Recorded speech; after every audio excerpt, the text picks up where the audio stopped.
Assalamualaikum warahmatullahi wabarakatuh.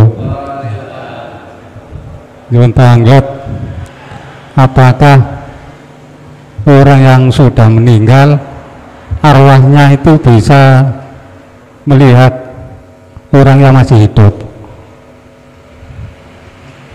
Yang kedua, terpunti masalah syafaat Kanjeng Nabi Muhammad ya. Pun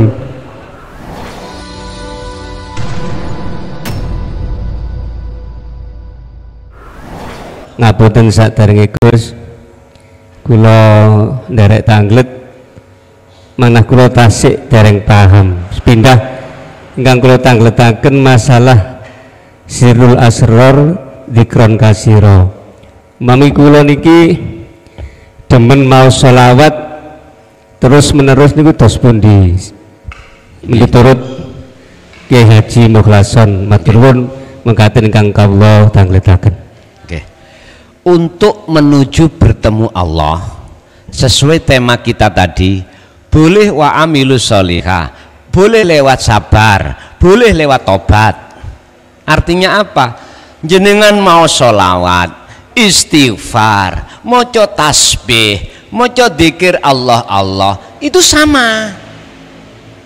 Sing terpenting adalah telenge ati al-fuad itu muncul. Ati sampean harus merasakan, meyakini bahwasanya apa yang terlibat di dalam membaca sholawat itu sumbernya sangka Gusti pun niku yang mboten napa-napa, sampean lanjut. Sing penting jenengan kali kula bisa meletakkan dzikir sirul asrar di su'aul basyirah. Apa? Merasakan kehadiran Allah di dalam aktivitas baca sholawat tadi. Nanti Allah akan memindahkan sendiri seiring berjalannya dzikir su'aul basyirah rasa iku tadi dimasukkan ke ainul basyirah. Artinya apa? Bertemu Allah di situ. Itu akan Allah menarik jenengan untuk bertemu dengan cara nur ma'rifat dinyalakan ning nganti sampean. Ketika nur ma'rifat iku menyala, maka seluruh makhluk mulai A sampai Z pun mboten enten. Ora wujud wis miturut pandangan ruhaniyah. Nek pandangan mata dohir nggih sik wujud. Oleh wujud sebab diwujudna sing wujud. Sing kula maksud pandangan ruhaniyah. Lanjut mawon, lanjut.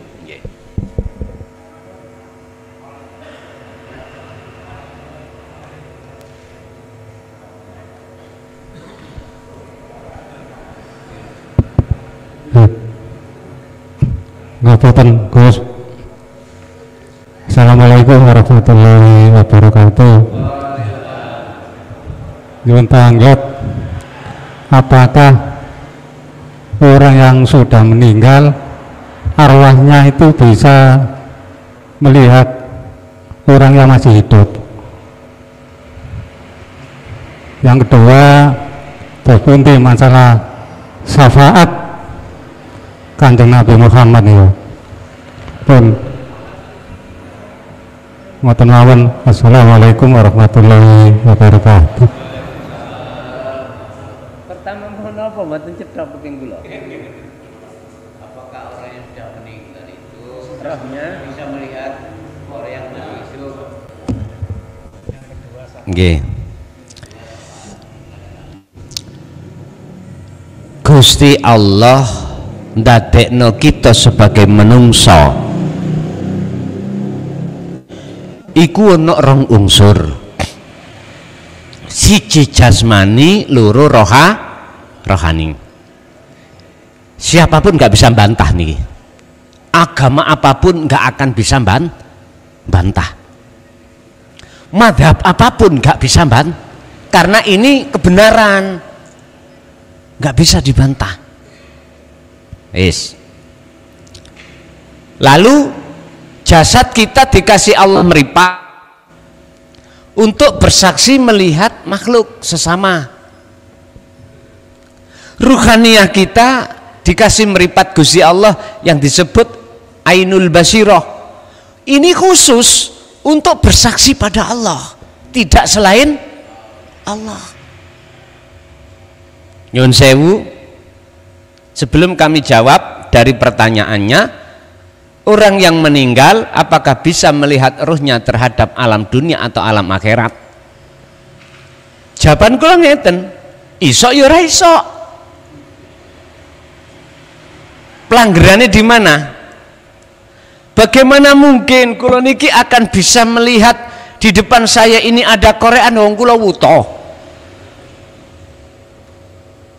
Ben saged ta? Sama halnya dengan Ainul Basirah kita. Bagaimana mungkin hati kita akan bisa bersaksi wujudnya Allah? Lawang hati kita itu wuta.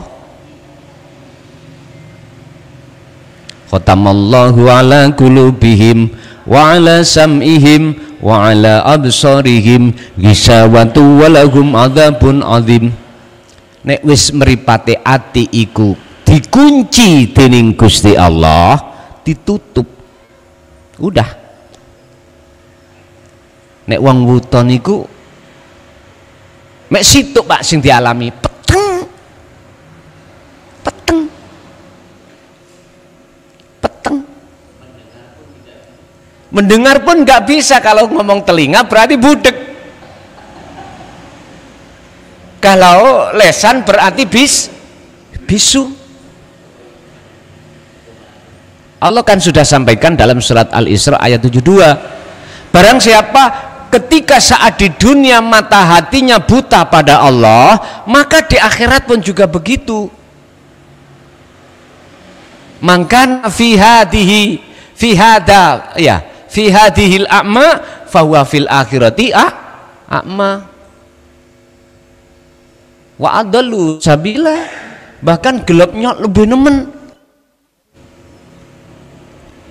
Dari ayat ini bisa kami jawab, kalau seseorang itu golongan to waktu ning dunya dateng Gusti Allah wis gak iso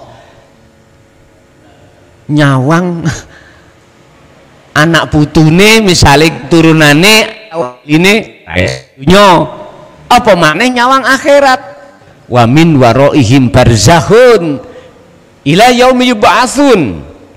Dia terkurung dalam dinding yang amat tebal yang tidak bisa dibuka, yang disebut barzah. Nih.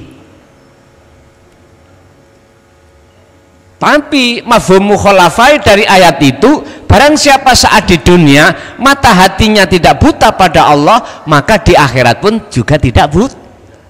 Berarti ruh yang seperti ini akan bisa melihat apa keadaan santri ini, keadaan ning dunya, luwih-luwih keadaan ning akhirat. Ngarakno gak tahu mati yo Ben.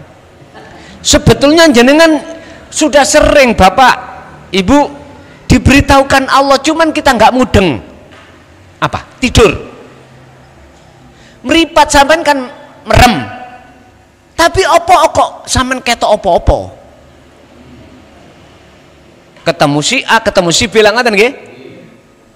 Loh, itu menunjukkan bahwasanya di dalam jasad itu ada unsur kedua, rohani.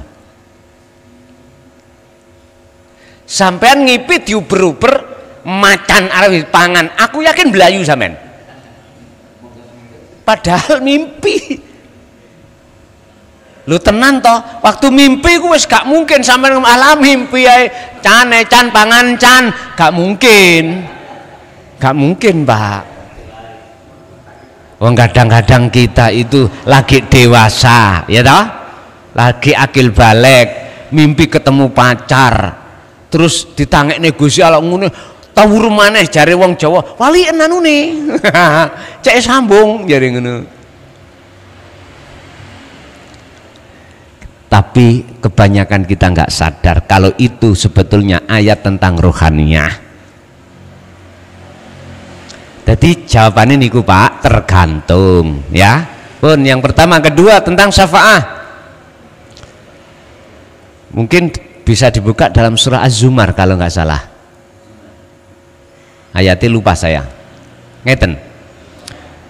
Kul katakan Muhammad, lillahi ku tetep kedue Allah apa asyafaatu syafaat jami'an kelawan sekabehane. Muhammad katakan syafaat itu milik Allah. Muhammad konteks di sini makhluk, Pak, ya. Makhluk. Yang menghilangkan rasa haus bukan konteksnya air, karena air ini makhluk. Yang bisa adalah hidup yang melimputi lo ini lo genah toh. Sedangkan kita pada waktu dulu didoktrin syafaat itu milik Kanjeng Nabi. Yang bisa memberikan pertolongan itu Kanjeng, nggak ada hati itu nang Allahnya nggak ada.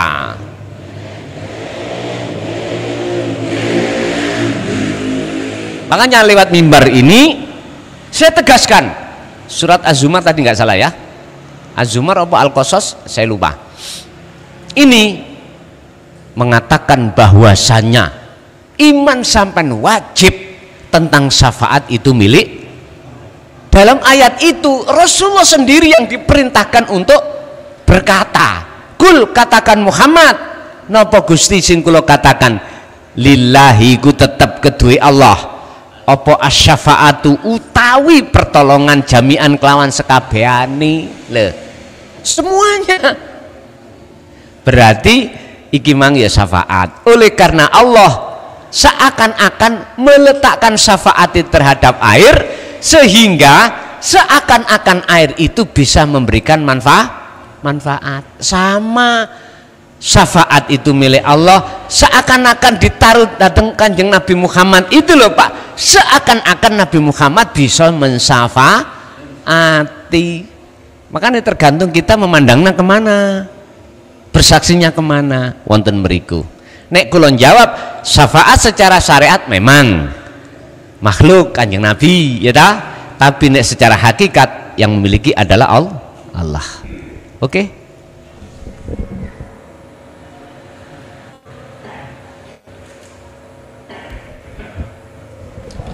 Assalamualaikum warahmatullahi wabarakatuh.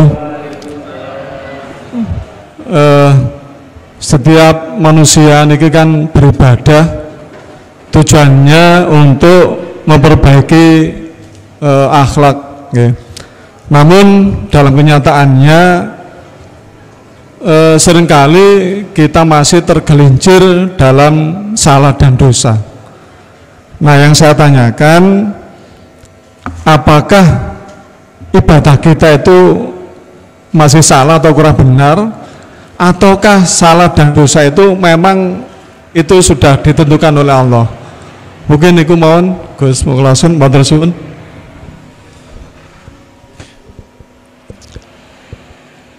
Ada seseorang yang tidak mengerti,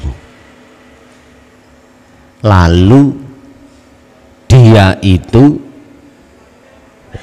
melanggar aturan ya. Dia nggak ngerti kalau ini larangan.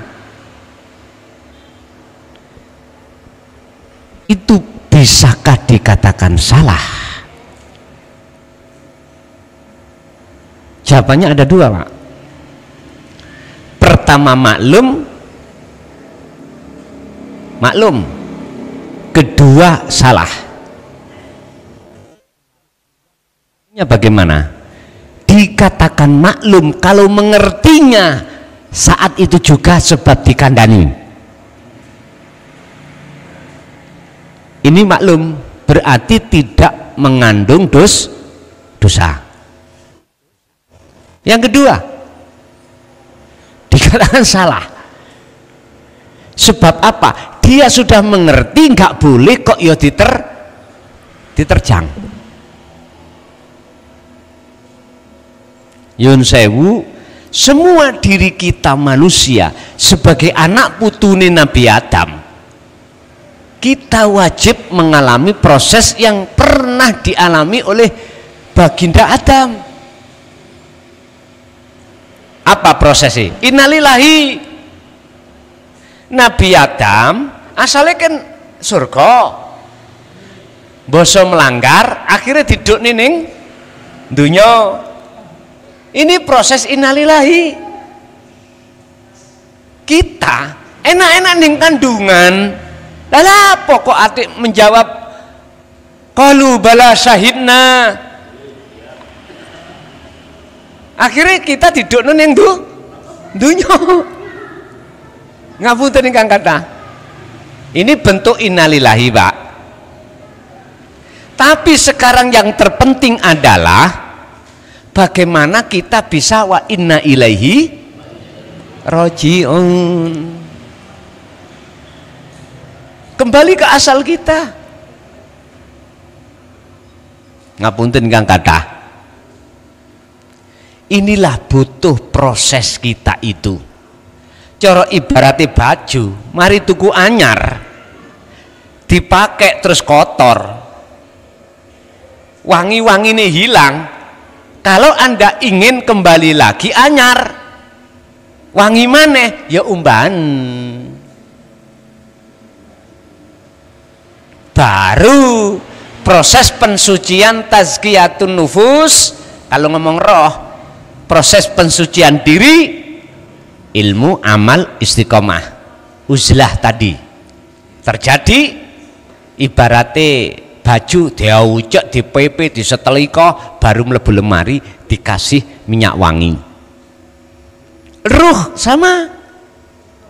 Makanya di dalam surat Az-Zumar ayat 54 kalau nggak salah ya, itu Allah katakan wa anibu ila rabbikum, lekaslah kau kembali pada Tuhanmu, wa aslimu lahu min qabli ayatiyakumul adab, sebelum datangnya kematian. Gampangane mati yo sadurunge tekane mati. Ngoten lho karepe. Matikanlah keakuan kita, iman makhluk ini dimatikan sebelum datangnya kematian, yaitu secara syariat. Sebab jikalau kita tidak mau lekas kembali kepada Allah, ayatnya bagaimana? Summalatun sorun. Nggak ada, nggak akan kita dapat syafaat dari Allah, nggak akan. Summalatun sorun, mongko nuli ora bakal nompo pertolongan. Jadi kita ini lagi proses, Pak. Kita nggak usah nyalahno iku kandele, tutupi semene, iku kotoran, nggak usah kita bicara itu. Bagaimana kita melakukan tazkiyatun nufus, pembersihan atas iman-iman di dalam hati selain Allah tadi. Setelah itu berlaku, makalah kita akan masuk dalam satu kebenaran tadi, yaitu mati sejati. Sejatine pati yoniki. Jadi mohon maaf, ukuran dikatakan salah atau tidak itu melihat kondisinya bagaimana. Kalau sudah kita peringatkan kok tetap, mohon maaf, sudah kita kasih tahu, kata Allah, kok mesih tetep ae kok bandel ngelakoni nglanggar, ya niki wis, nek niki mboten maklum, nek niki memang pancenin dengan niat sengaja.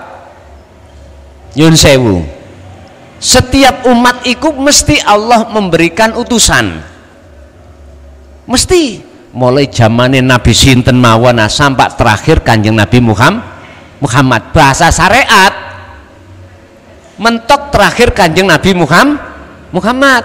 La nabiyya ba'da, tidak ada nabi setelahnya. Wis secara syariat wis entek, berarti iki mendekati dino kiamat. Tapi secara hakikat apa sih sing digawa Kanjeng Nabi semua utusan iku apa? Ani budullaha wastanibut taghut. Niki lho, inti dari seluruh wahyu adalah mengesahkan Allah. Niki lho. Berarti kalau melihat secara hakikat seperti ini, umat ini bersuku-suku.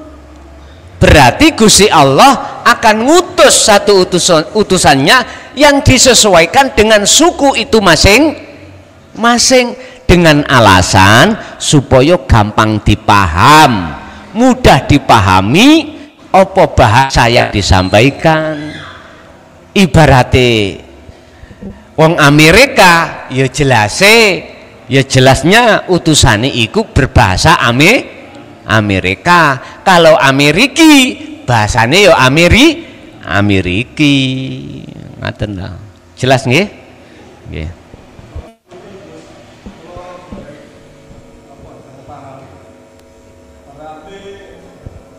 Salah dan dosa itu Salah apa? berarti salah dan dosa kita itu apakah memang itu sudah ditentukan oleh Allah ataukah Gini. kita bisa Ini. padahal sanjangan kita manusia kan nggak bisa apa-apa, yang menggerakkan kita itu kan Allah. Nah ini mohon penjelasan Ibun. Kantun kita memandang dari kacamata mana? Kalau kacamata syariat mesti mengaitkan usaha ikhtiar kita. Kalau kita memandang kacamata hakikat, semua karena Allah, sudah ditetapkan oleh Allah. Loh kalau begitu, misalnya yang ini ya, wis aku tak laku maksiat wis ketetapane, setan delok hatimu iku nanti. Kalau hati kita itu, mohon maaf, sudah kefanaan selain Allah, sah. Mengapa saya katakan sah dan saya katakan tidak salah? Bagaimana makhluk yang sudah fana kita katakan salah?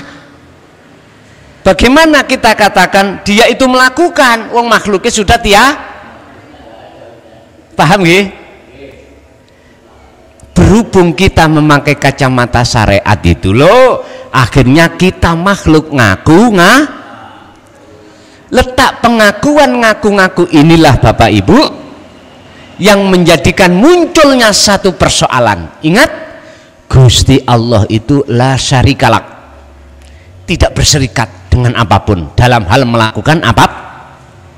Berhubung kita memandangnya saking kacamata syariat, muncul makhluk. Wis akhirnya apa? Khilaf, persulayan, tidak menjadi umatan wahidah. Berarti mitul kacamata ya disebabkan karena manusia.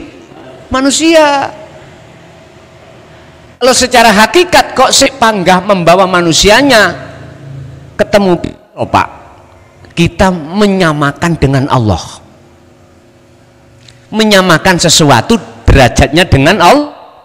Ada ayat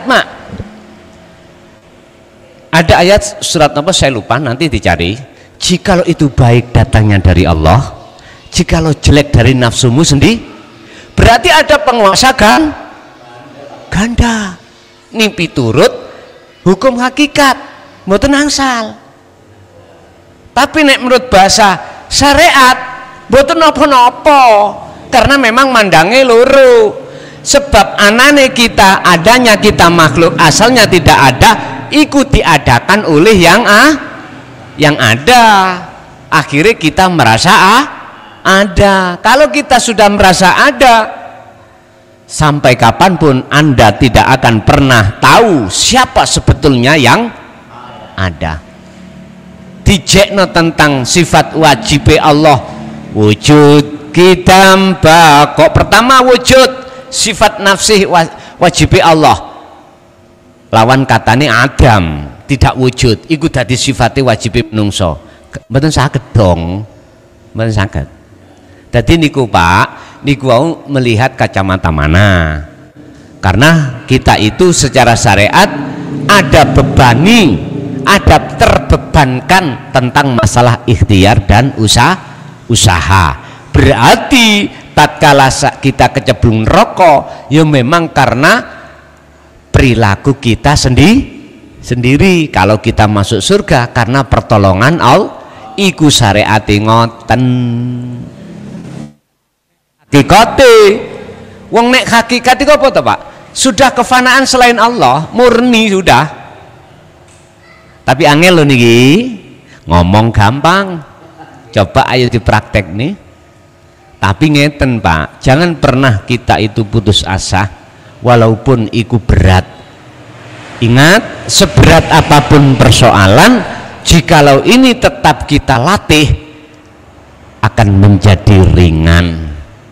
Sebab kita manusia butuh proses masing-masing. Tasbih sudah bisa diterima? Monggo. Tasik wonten?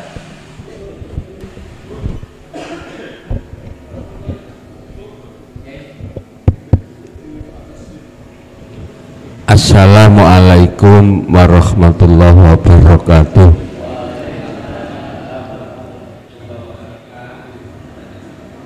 Pertanyaan Gus dan gamblang ujung-ujungnya kewajiban kula jenengan seistilahipun belajar ngoten. Pertanyaan sepindah sing kula pirengaken keng awal ngantos akhir pemahaman kula ben waget gamblang. Setiap pembelajaran awal yang perlu kita tahu mana diri asli, mana diri palsu. Man arafa nafsah faqad arafa rabbah. Selama niki anggapan kula kiambak diri palsu tubuh badan jasmani, diri asli rohani.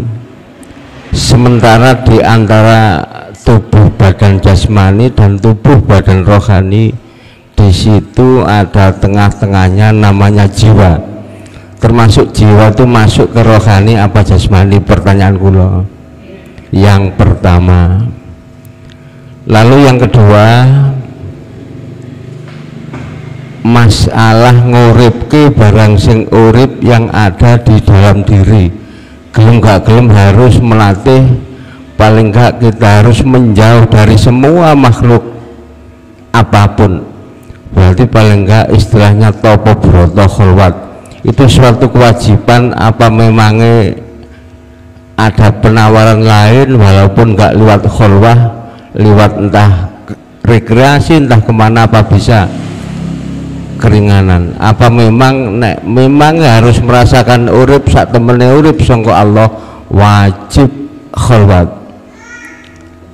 Lalu yang terakhir, selama ini memang yang paling sulit di dalam konteks perjalanan hidup masalah ngendikan mudah, tapi praktek realitas nyata dalam harian kula jenenganku selalu terpontang-panting.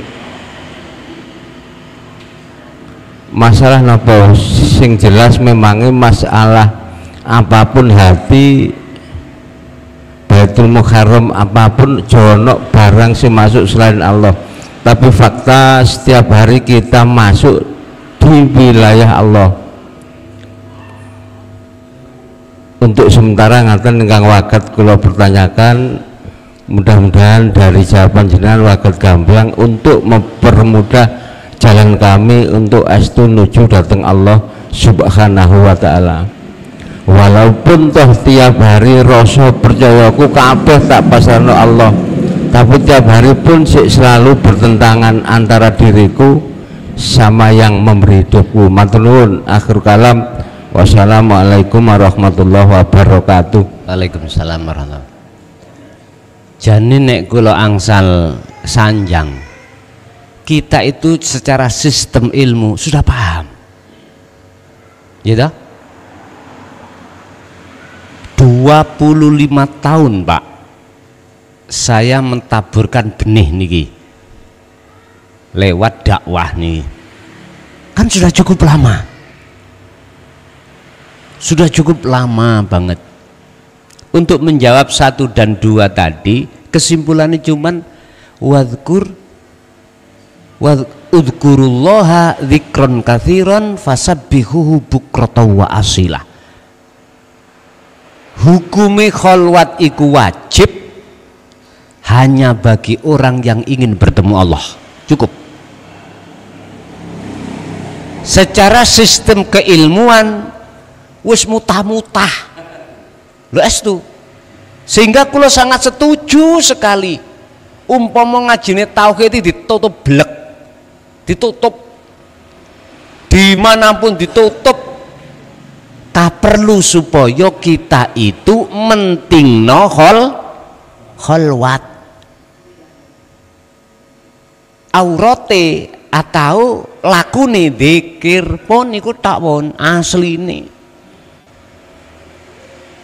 sangat setuju ditutup plek wis orang ngaji saiki fokus praktek.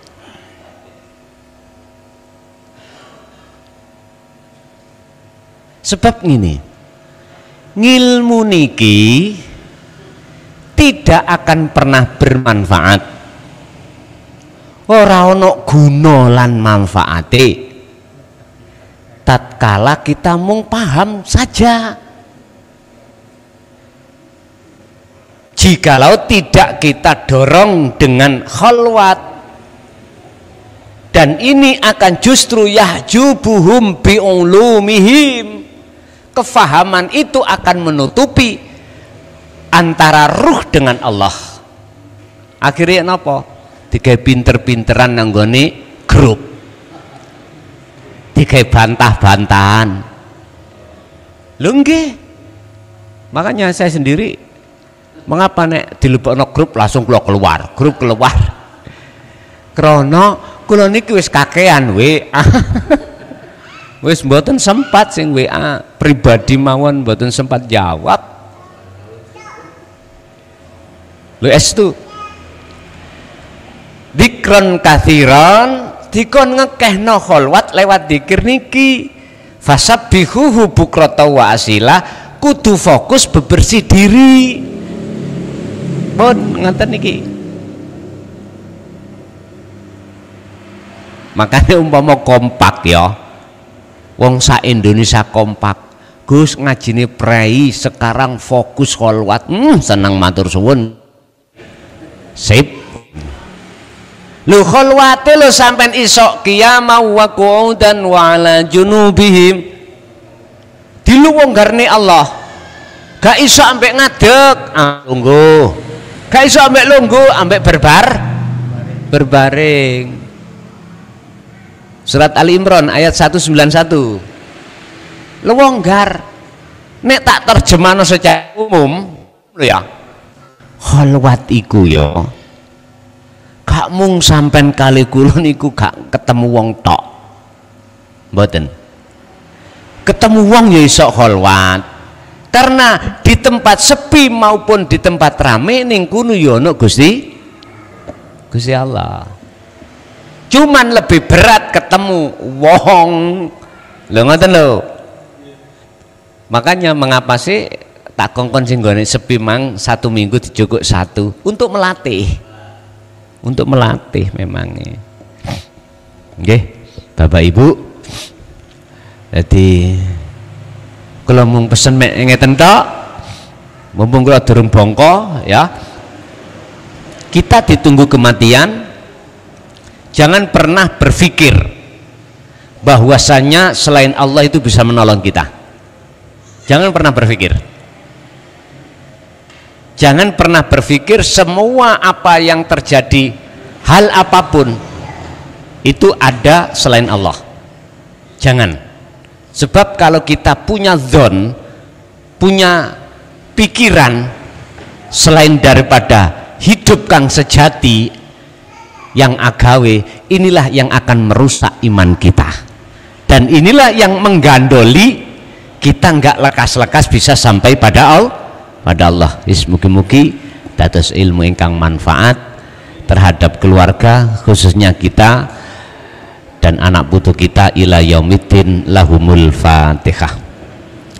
Bismillahirrahmanirrahim.